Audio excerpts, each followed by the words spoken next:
Copán, meanwhile, is struggling with problems of a different sort.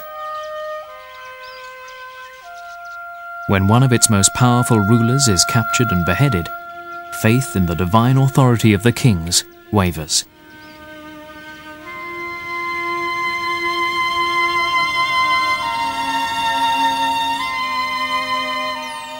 At the same time, the population in the Copán Valley continues to grow. Basically, the Copanecs became victims of their own success. And as this city grew and became more vibrant and more attractive, eventually all this nice, fertile alluvial bottomland was covered by houses.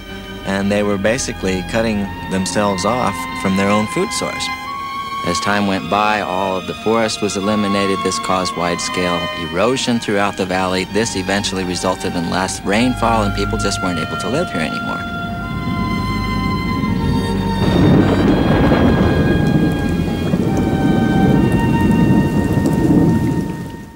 It is now the middle of the 8th century. Throughout the southern Maya world, the power of the kings is waning.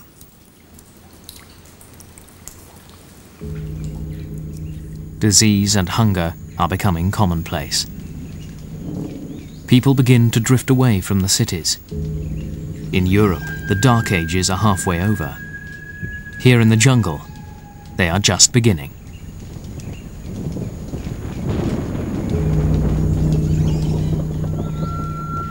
Slowly, one by one, the great southern cities are abandoned.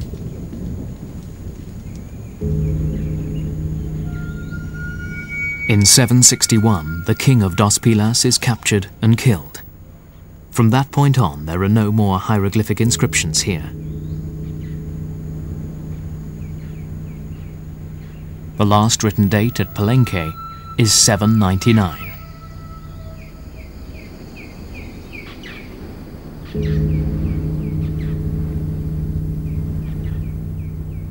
"20 years later, Copán falls silent.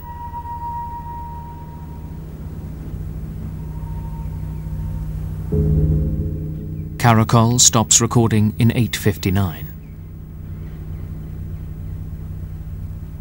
The last inscription date at Tikal is written in 879. Only a handful of Maya cities in the south survive beyond the first years of the 10th century. The northern cities of the Yucatan Peninsula, places like Uxmal and Chichen Itza, will prosper for several hundred years longer. But they are no longer ruled by divine kings, and gradually the old ways of building and writing and worshipping slip away.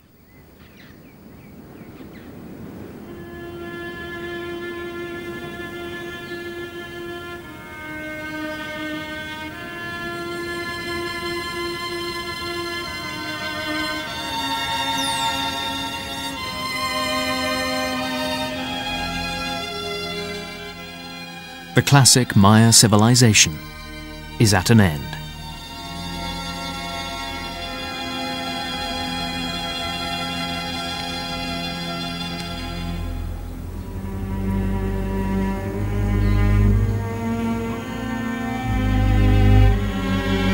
One of the things I think that strikes the public consciousness about the Maya civilization is to see this sophisticated culture with its monuments and architecture and science and writing system in the jungle, covered, destroyed, an area that's now abandoned today. I think that there's an immediate impact when you see that. It reminds us that we can fail, that civilization is a complex phenomena and we can screw up, and the consequences can be totally catastrophic.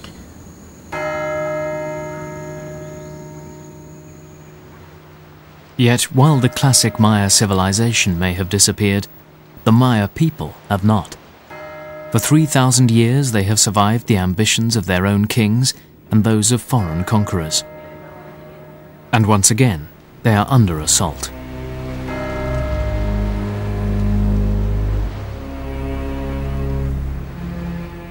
In Guatemala during the past 3 decades, the Maya have been caught in a civil war they barely comprehend. In that time, 100,000 Maya have been killed, and another 40,000 have disappeared. no one can count the number of widows and orphans.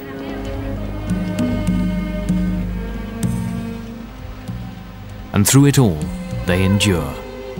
They weave their huipils. They farm their corn.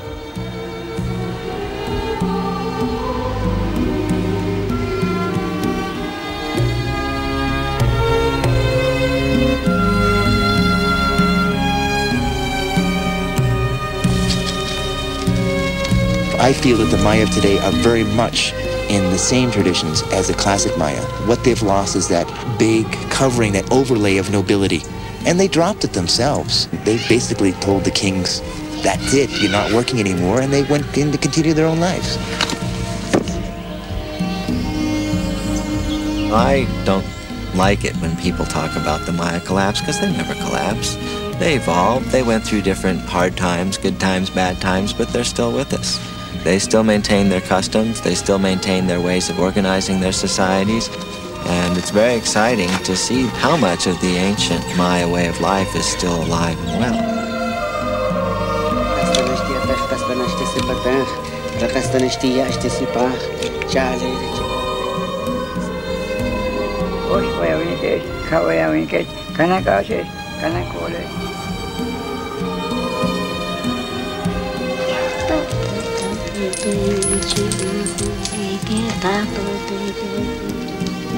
What we're digging up, what we're coming up with, it's part of our history.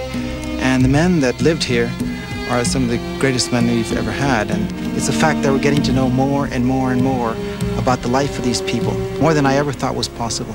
I think if somebody had asked me as a graduate student whether we would know what we know today about the Maya at Copán, there's no way I would have believed them. What is happening now is the people who made these places, people like Yashpak or Bird Jaguar or Pakal, are getting back their voices. They are becoming real to us and speaking to the people of the 20th century about who built this place and why and what they felt and what they thought about the world. These are not anonymous people anymore.